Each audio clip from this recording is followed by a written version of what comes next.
Halo, gimana kabarnya semua? Semoga dalam keadaan baik. Pernah nggak kalian bayangkan terjebak di sebuah jalanan yang tak berujung?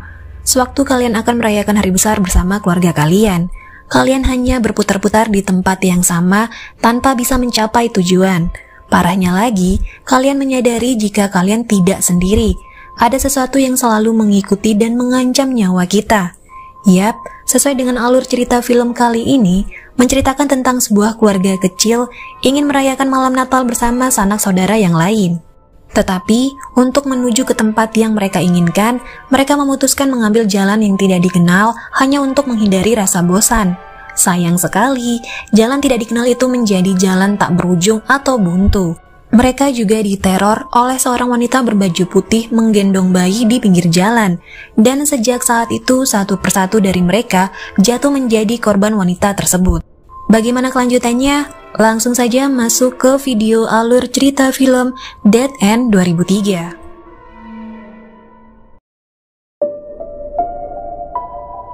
Sebuah keluarga kecil beranggotakan 5 orang, yaitu Frank sang ayah, Laura sang ibu, dan kedua anak mereka, Marion seorang mahasiswi psikiater, serta adik laki-lakinya bernama Richard, juga kekasih Marion bernama Brett, merayakan malam Natal mereka.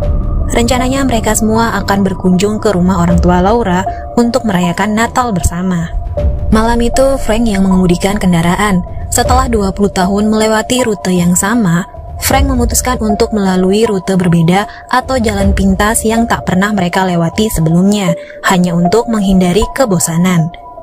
Namun di tengah perjalanan, Frank tiba-tiba mengantuk dan hampir menabrak sebuah mobil yang melintas di depannya. Untung saja Marion segera menyadarkan Frank sehingga mereka terhindar dari sebuah tabrakan.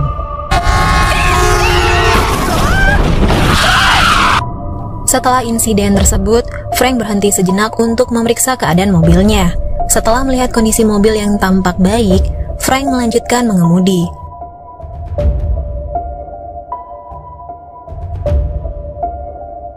Selama perjalanan, mereka saling mengobrol, walaupun terkadang Richard yang gak terlalu suka terhadap Brett beberapa kali mencemoohnya. Untuk menghindari kebosanan, Laura mengajak yang lain bernyanyi menyanyikan lagu Natal.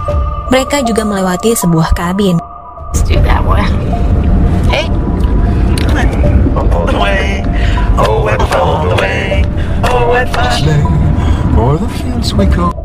Beberapa saat setelahnya, Frank tiba-tiba menghentikan mobilnya. Dia mengatakan jika dia melihat seorang wanita muda berpakaian putih di hutan. Lalu wanita itu muncul di jendela Frank sambil menggendong bayi. Awalnya Frank bertanya, apakah wanita itu tahu jalan tercepat menuju jalan raya? Karena sepertinya mereka tersesat. Tetapi wanita itu tidak merespon. Menyadari bahwa wanita itu membutuhkan pertolongan, Frank meminta Brett untuk menghubungi bantuan karena melihat kondisi si wanita yang sepertinya mengalami tekanan. Tetapi Brett berkata tidak menemukan sinyal. Frank memutuskan untuk membawa wanita itu ke sebuah kabin terdekat yang sebelumnya mereka lewati. Berharap di kabin itu ada sebuah telepon untuk meminta bantuan. Frank meminta Richard mengalah memberikan tumpangan kepada si wanita. Richard tentu saja menolaknya. Pada akhirnya Marion mengalah dan membiarkan wanita itu duduk di kursi belakang mobil, sedangkan dia berjalan kaki menuju kabin yang jaraknya tak jauh. Wanita itu masuk ke dalam mobil, dan saat Laura menawarkan sesuatu, wanita itu hanya diam tak menjawab. Mereka tiba di kabin. Sekali lagi Frank menanyakan nama si wanita, tapi wanita itu tidak merespon. Laura dan Frank masuk untuk memeriksa kabin. Sementara itu, Richard pergi ke hutan untuk urusan pribadi dan meninggalkan Brett di dalam mobil bersama wanita dan bayinya. Frank serta Laura menemukan kondisi kabin yang tak terawat, juga sebuah telepon rumah yang tidak berfungsi. Kembali ke Brett mulai menanyakan wanita itu siapa nama bayinya, tetapi si wanita tetap diam. Brett juga memberitahukan wanita itu tentang rencananya untuk melamar Marion. Wanita itu mulai bersuara, memberitahu Brett nama bayinya yaitu Amy. Kemudian dia menyerahkan bayinya pada Brett. Melihat kondisi bayi, Brett yang bingung bertanya bagaimana bayi itu bisa bernafas dengan selimut yang menutupi wajahnya. Wanita itu menjawab bahwa bayinya sudah meninggal. Merasa tambah bingung, Brett membuka selimut si bayi dan menemukan wajah sang bayi yang hancur. Seketika itu juga Brad berteriak. Mendengar teriakan Brad, Frank, Laura, serta Richard menghampiri mobil, namun tidak menemukan keberadaan Brad juga si wanita. Sementara itu, Marion yang berjalan kaki menuju kabin melihat sebuah mobil sedan hitam melintas di jalan. Saat berbalik untuk melihat, dia melihat Brad berada di belakang mobil sambil berteriak minta pertolongan. Marion terkejut, ia segera berlari menghampiri keluarganya. Marion memberitahukan jika dia melihat Brad di dalam sebuah mobil sedan hitam. Kemudian mereka semua masuk ke dalam mobil untuk mengejar Brad. Dalam pengejaran, mereka semua berdebat mempertanyakan kemana arah mobil sedan hitam tersebut yang membawa Brad. Tiba-tiba, Frank sekali lagi menghentikan mobilnya. Dia menemukan tubuh Brad termutilasi berada di jalan. Marion terkejut dan terjatuh pingsan ketika mengetahui kondisi kekasihnya. Richard membawa Marion kembali ke dalam mobil. Frank mencoba mengambil ponsel milik Brad menggunakan sebuah kayu, tapi karena nggak sanggup, akhirnya Richard memberanikan diri mengambilnya. Salah satu dari potongan telinga Brad tersangkut di ponsel. Kemudian Laura mencoba menghubungi polisi menggunakan ponsel Brad, namun ia justru mendengar suara wanita meminta pertolongan. Terganggu akan suara itu, Laura tidak memberitahu Frank. Laura hanya mengatakan jika ponselnya rusak.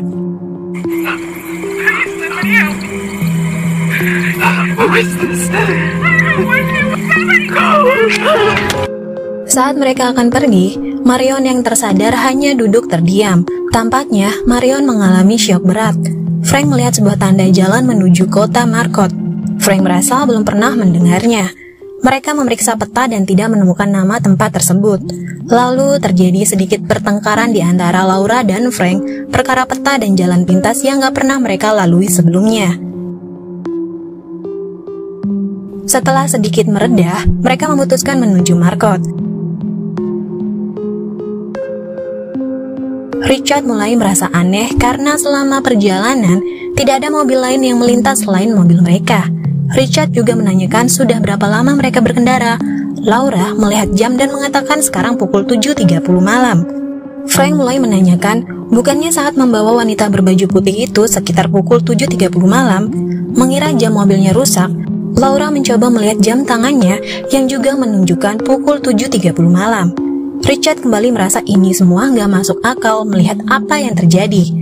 Dari peristiwa Brad yang termutilasi, tidak ada mobil lain yang melintas, juga jam selalu menunjukkan pukul 7.30 malam. Ia mengira ini ulah alien, tetapi Frank maupun Laura nggak mempercayainya. Mereka melalui jalanan yang sama yang tak berujung, dan belum menemukan kota Marcotte. Kembali ke Frank secara mendadak menghentikan mobilnya ketika dia melihat sebuah kereta bayi di tengah jalan. Richard keluar dari mobil untuk memeriksa. Richard berbuat ulah, mencoba membuat kedua orang tuanya panik. Frank serta Laura keluar karena kesal melihat tingkah Richard.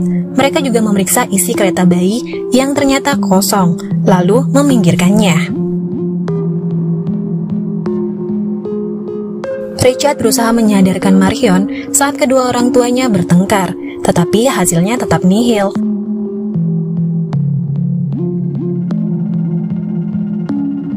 Richard juga kembali melihat kereta bayi yang tadi berada di jalan. Ia memanggil kedua orang tuanya. Laura mengira itu adalah ulah Richard, tetapi Richard menegaskan jika bukan dia yang menaruhnya. Frank mengajak mereka kembali ke mobil dan segera pergi. Selama perjalanan, Laura dan Frank kembali bertengkar. Tanpa disadari, Frank mencurahkan perasaannya selama ini yang kurang menyukai keluarga istrinya, membuat situasi semakin memanas. Tiba-tiba ban mobil mereka pecah hingga berhenti. Saat itu juga Marion mengatakan jika dirinya sedang hamil. Richard juga mengakui kalau dia mengkonsumsi obat-obatan terlarang. It's okay, honey. That is disgusting and that's not... Just don't give a shit right now. I'm pregnant.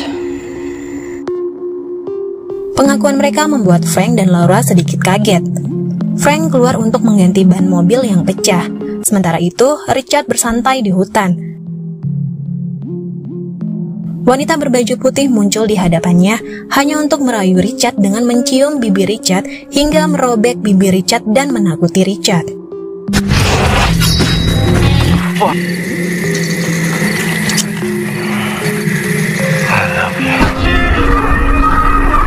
Frank, Laura, serta Marion melihat mobil sedan hitam kembali melintas. Ternyata, Richard telah berada di dalam mobil sedan hitam itu sambil meminta tolong dari belakang mobil. Mereka bertiga mengejar mobil sedan tersebut. Laura terus mengejarnya, sedangkan Frank dan Marion kembali ke mobil untuk menyusul Laura. Namun sebelum itu, Frank sempat melihat wanita berbaju putih di hutan. Setelah itu, Frank menyuruh Laura untuk segera masuk ke mobil, mengejar mobil sedan yang membawa Richard. Tapi mereka tidak menemukan jejak mobil sedan hitam tersebut. Tiba-tiba, mobil mereka melindas sesuatu yang ternyata itu adalah Richard.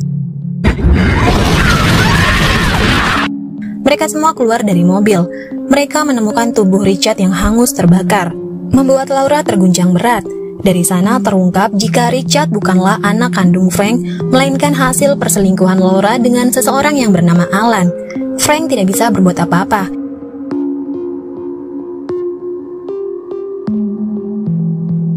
Ia membawa tubuh Richard dan memasukkannya ke dalam bagasi mobil. Marion mengambil salah satu hadiah yang akan mereka berikan kepada keluarga Laura. Hadiah itu adalah sebuah senapan. Frank mengisi senapannya dengan peluru lalu membawanya. Sementara itu, di dalam mobil, Laura mulai menunjukkan tanda-tanda kegilaan. Frank mengemudi dengan Marion di depan mobil. Marion tampaknya telah kembali normal. Kembali, mereka melewati tanda yang bertuliskan Marcotte. Frank berspekulasi jika yang membunuh Brad juga Richard adalah wanita berbaju putih karena ia sempat melihat wanita itu sesaat sebelum Richard menghilang. Laura memakan makanan terlalu banyak, membuat dirinya merasa mual. Kembali Frank memberhentikan mobilnya. Laura menemukan senapan di dalam mobil dan membawanya. Tingkah kegilaan Laura semakin lama semakin parah. Ia menembak paha Frank ketika Frank menyadarkan Laura bahwa Richard telah meninggal. Richard is... Marion menyuruh ibunya untuk masuk ke dalam mobil, sedangkan dia mengobati Frank yang terkena tembakan. Setelah itu, mereka melanjutkan perjalanan menuju Marcotte. Di dalam mobil, Laura melihat banyak orang berada di hutan sambil melambai ke arahnya. Laura juga melihat sahabatnya yang telah meninggal 20 tahun silam berada di dalam hutan. Laura meminta agar Frank memberhentikan mobil karena dia ingin bertemu dengan sahabatnya. Frank tentu saja menolaknya, dan itu membuat Laura berbuat nekat dengan melompat keluar dari dalam mobil.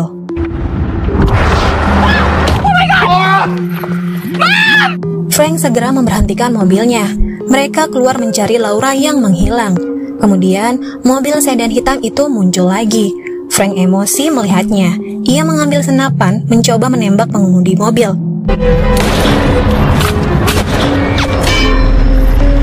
Tetapi mobil mulai mundur saat Laura muncul dengan kondisi acak-acakan. Laura mengatakan jika bagian belakang kepalanya sakit. Frank mencoba melihat. Ia kaget mengetahui kondisi bagian belakang kepala Laura yang terluka parah. Otak Laura terlihat jelas. Laura mulai mengoceh dengan otaknya terbuka dari bagian belakang kepalanya. Lalu dia terjatuh dan akhirnya tewas. Frank sangat terguncang atas kejadian yang menimpanya. Ia mencoba menembak dirinya sendiri, namun dihalang oleh Marion. Marion menyadarkan Frank jika dia membutuhkan Frank. Setelah itu, Frank menjatuhkan senapannya dan secara tidak sengaja menembak tubuh Laura. Selanjutnya, Frank menempatkan Laura di belakang mobil. Frank dan Marion melanjutkan mengemudi. Selama perjalanan, mereka semua semakin kacau, terutama Frank. Entah mengapa, Frank berkata mungkin ada jalan lain, yaitu melewati hutan. Mereka pun memberhentikan mobil dan mencoba melewati hutan, berharap menemukan jalan lain. Tetapi, mereka kembali lagi ke tempat mereka terakhir kali memberhentikan mobilnya. Dad! Look! How can it be? Mau gak mau, mereka kembali ke mobil dan melanjutkan perjalanan. Frank menulis sesuatu di sebuah robekan kertas berisi tentang semua rencananya yang akan dia lakukan apabila mereka berhasil keluar dari jalan itu. Selanjutnya, Kembali mereka melewati kabin yang sama yang mereka singgahi sebelumnya. Frank merasa mereka hanya berputar-putar. Untuk memastikan, Frank meminta Marion berhenti. Lalu mereka mencoba memeriksa kabin, tetapi lampu kabin mati. Frank menyuruh Marion mengambil senter di mobil. Frank masuk ke dalam kabin hanya diterangi oleh korek api miliknya yang tiap kali mati menyala. Ketika korek api kembali mati, Frank menyalakannya di mana ia dikagetkan dengan kemunculan wanita berbaju putih. Marion mendengar suara teriakan Frank. Ia menghampiri Frank yang sedang mengamuk di dalam kabin sambil memegang sebuah kapak. Setelah sedikit tenang, Frank menceritakan jika dia melihat wanita berbaju putih. Marion mengajak Frank kembali ke mobil, tetapi Frank mengalami perubahan sikap yang aneh, bertingkah seperti Laura dan tanpa sadar memukul Marion hingga pingsan. Setelah itu Frank tersadar. Ia memasukkan Marion ke dalam mobil. Ia juga melihat wanita berpakaian putih pergi ke dalam hutan. Frank mengejarnya dengan senapan. Dia mulai berteriak dan menembakkan senapannya. Tetapi Frank diserang dan tidak terdengar lagi suaranya. All we wanted was a nice Christmas! All we wanted was a nice Christmas! Right straight back! Marion terbangun dari pingsannya. Dia tidak menemukan ayahnya. Ia hanya melihat bayang-bayangan hitam mengelilingi mobil, juga suara wanita yang mengatakan jika ayahnya telah meninggal. Marion yang ketakutan segera menyalakan mobil. Dia mulai mengemudi ketika mobil tiba-tiba kehabisan bensin dan berhenti. Marion terpaksa keluar berjalan kaki. Dia menemukan pulpen milik ayahnya, juga ceceran darah yang mengenai dirinya berasal dari atas pohon. Marion melihat ke atas lalu dia histeris. Setelah itu, Marion melanjutkan berjalan. Marion melihat 4 kantong mayat berisi anggota keluarganya yang sudah meninggal di tengah jalan termaksud ayahnya. Saat dia menangis, mobil sedan hitam itu kembali melintas dan berhenti. Wanita berpakaian putih muncul dari belakangnya. Dia memberitahukan Marion yang ketakutan bahwa mobil sedan hitam itu tidak datang untuk menjemputnya. Wanita itu masuk ke mobil lalu pergi meninggalkan Marion sendirian dengan keluarganya yang sudah meninggal. Marion tiba-tiba terbangun di rumah sakit dibalut dengan perban. Dokter memberitahukan Marion bahwa Marion sempat koma selama beberapa jam. Dokter juga meyakinkan Marion bahwa dia dan bayinya akan baik-baik saja. Dalam perjalanan keluar dari rumah sakit, dokter berbicara dengan seorang pria yang mengaku sebagai orang yang menemukan keluarga Marion setelah kecelakaan mobil. Dokter memberitahukan tentang kecelakaan yang dialami Marion. Menurut penyelidikan polisi, ayah Marion atau Frank diperkirakan mengantuk hingga menabrak mobil yang melintas di depannya, merenggut nyawa seorang wanita muda dengan bayinya akibat kecelakaan tersebut. Begitu juga keluarga Marion dan kekasihnya yang juga tewas di tempat. Hanya Marion yang selamat. Sebelum pergi, pria yang membawa Marion ke rumah sakit menanyakan nama dokter yang menangani Marion. Dokter itu bernama Dr. Marcotte. Ketika Dr. Marcotte mencoba pergi, mobilnya tiba-tiba nggak bisa menyala. Kemudian pria yang membawa Marion ke rumah sakit menawarkan tumpangan kepada Dr. Marcotte. Terlihat mobil yang digunakan pria itu mirip dengan mobil sedan hitam yang ada di dalam mimpi Marion saat koma. Setelah kecelakaan, mobil keluarga Marion diangkat petugas. 2 orang petugas kebersihan sedang membersihkan puing-puing dari kecelakaan tersebut. Mereka menemukan catatan yang sebelumnya ditulis oleh Frank di dalam mobil bersama Marion sebelum pemberhentian terakhir mereka, yang mengisyaratkan bahwa pengalaman keluarga itu nyata. Setelah itu, film pun berakhir. Film ini dibalut dengan misteri yang awalnya sulit untuk kita tebak, seperti mengapa mereka selalu berputar-putar di jalan yang sama, siapa wanita berbaju putih yang menggendong bayi itu, mobil sedan hitam siapa yang selalu muncul setiap kali jatuh korban. Lalu, mengapa mereka selalu melihat pelang jalan yang menunjuk arah ke suatu tempat bernama Marcotte? Ternyata, itu semua saling berkaitan atau ada kaitannya dengan kecelakaan yang menimpa keluarga Frank dan Laura. Seperti arti dari jalanan tak berujung, sudah jelas mengibaratkan jika ternyata mereka semua kecuali Marion telah tewas akibat kecelakaan di jalan yang mereka lalui, sehingga mereka akan terus berputar di tempat yang sama. Atau dengan kata lain, roh yang terjebak. Selanjutnya, wanita berbaju putih dan bayinya adalah salah satu korban kecelakaan maut tersebut yang mencoba memperingati atau mengingatkan kembali keluarga Frank serta Laura bahwa mereka punya andil menyebabkan wanita itu dan bayinya tewas. Lalu mobil sedan hitam adalah pria yang membawa keluarga Marion, juga Marion ke rumah sakit dan melaporkan peristiwa kecelakaan tersebut. Makanya, dia selalu muncul di saat terjadinya jatuh korban jiwa. Terus tempat bernama Marcotte tidak lain adalah dokter yang menangani Marion. Walaupun semua kejadian yang dialami hanyalah mimpi dari Marion di saat dia sedang koma, tapi bingung juga ya, di akhir film kita diperlihatkan catatan dari Frank yang ada di dalam mimpi Marion. Jadi apakah itu nyata atau hanya mimpi dari rasa ketakutan Marion? Entahlah. Intinya, film horor Dead End sangat pantas buat kalian tonton secara full karena menyajikan jalan cerita yang penuh misteri, berbagai macam emosi yang terus muncul, akting para pemainnya yang keren, juga ending yang kita nggak menyangka sama sekali. Paket lengkap lah. Berbeda dengan film horor kebanyakan yang penuh dengan efek jeritan, darah di mana-mana, pembunuhan yang diperlihatkan secara langsung.